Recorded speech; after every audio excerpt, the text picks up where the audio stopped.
हम बात करेंगे एज रिलेटेड हियरिंग लॉस के बारे में, यानी कि बढ़ती उम्र के साथ घटती हुई सुनाई की शक्ति। जैसे जैसे हमारी उम्र बढ़ती है वैसे वैसे शरीर में वेयर एंड टेयर होता है, एजिंग चेंजेस आते हैं। और ऐसे ही एजिंग चेंजेस हमारे नर्वस सिस्टम में भी आते हैं, नर्वस टिश्यू में, यानी कि नसों में, शरीर की नसों में भी एजिंग चेंजेस आते हैं, वेयर एंड टेयर होना शुरू हो जाता है।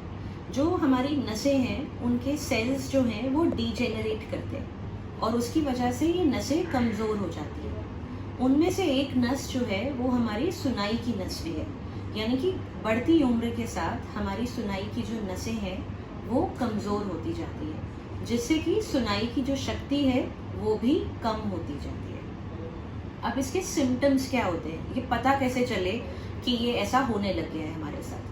सबसे पहले कान में आपको रिंगिंग सेंसेशन, रिंगिंग साउंड आनी शुरू हो सकती है, जिसको टिनिटस कहते हैं। एल्डरली पॉपुलेशन हमें बोल सकती है कि कान में घंटी की आवाज़ आ रही है, सीटी बज रही है, शोर आ रहा है। ये एक बहुत ही इनिशियल सिम्टम होता है। Even before you can feel a hearing loss, you will feel tinnitus in the years. मतलब आपको पता भी नहीं होगा अभी कि सुनाई कमज़ोर हुई है और आपको कान में शोर सुनाई दे सकता है। दूसरी चीज़ ये कि अर्ली स्टेजेस में स्पीच डिस्क्रिमिनेशन पुअर हो जाती है, यानी कि लोग कहते हैं कि बात सुनाई तो दे रही है पर बात समझ नहीं आ रही है। जैसे कि राम को श्याम सुनना, कुछ शब्दों को गलत सुनना, ये सब इनिशियल स्टेजेस में होता है। और जैसे जैसे ये लॉस बढ़ता जाता है वैसे वैसे तकलीफ़ें बढ़ती जाती हैं। जैसे कि फ़ोन पे बात करने में दिक्कत आना, 4 लोग अगर बैठे हैं तो उनकी बात सुनने में दिक्कत आना, टीवी की वॉल्यूम ज़ोर से सुनना, टीवी का वॉल्यूम बढ़ाकर सुनना, ये सब चीज़ें जो है ये धीरे धीरे आनी शुरू हो जाती हैं।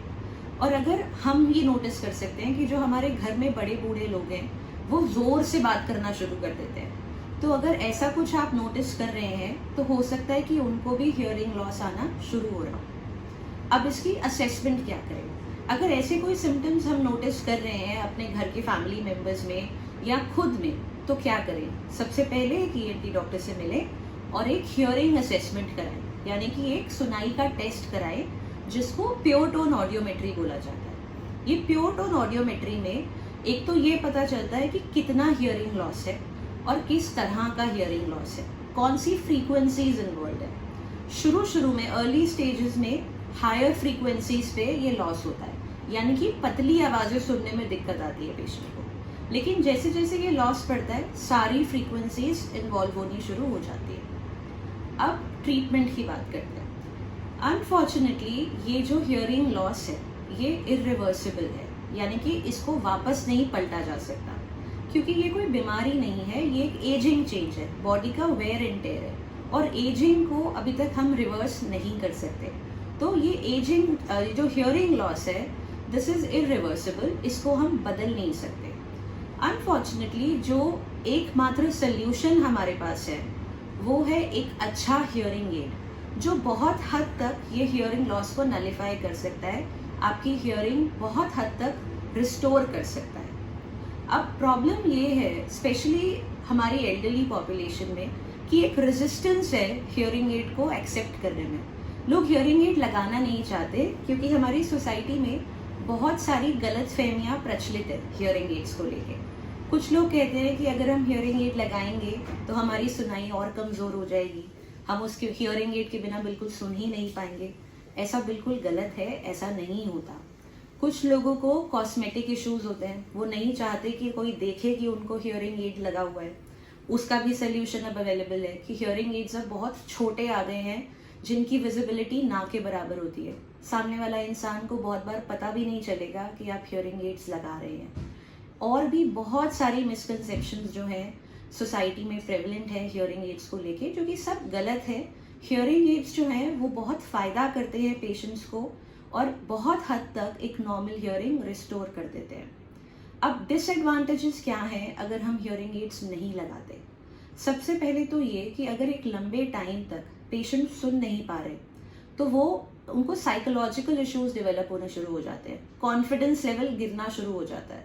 वो सोशल गैदरिंग, सोशल इवेंट्स, ऐसी सिचुएशंस जहाँ लोगों से मिलना है, लोगों से बातें करनी है, ऐसी सिचुएशंस वो अवॉइड करना शुरू कर देते हैं, क्योंकि अंदर से एक फीलिंग आनी शुरू हो जाती है कि मुझे तो कुछ सुनाई नहीं देगा।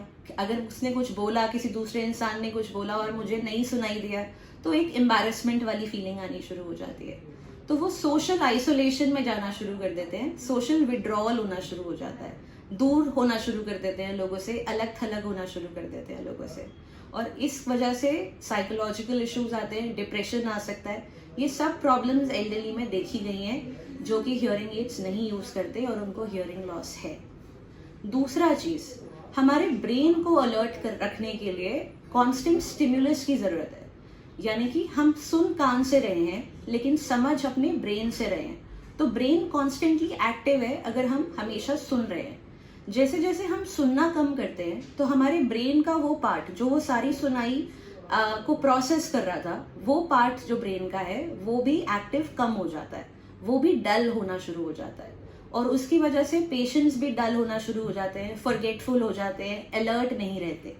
तो ये सारी जो इश्यूज हैं ये एल्डरली पॉपुलेशन में देखी जाती है, जो आगे जाके उन्हें बहुत तंग कर सकती है। तो बेसिक बात जो समझने वाली है वो ये है कि जिस तरह आंखें कमजोर होती है तो चश्मा लगाना जरूरी है, उसी तरह अगर सुनाई की नस कमजोर हो रही है तो हियरिंग एड्स लगाना जरूरी है। तो हियरिंग एड्स से डरे नहीं, उन्हें अपनाएं। Thank you. हेलो एवरीवन, मैं हूँ डॉक्टर वसुन बत्रा। मैं एक ENT स्पेशलिस्ट हूँ और आज का टॉपिक ऑफ डिस्कशन है टिनिटस। टिनिटस का मतलब है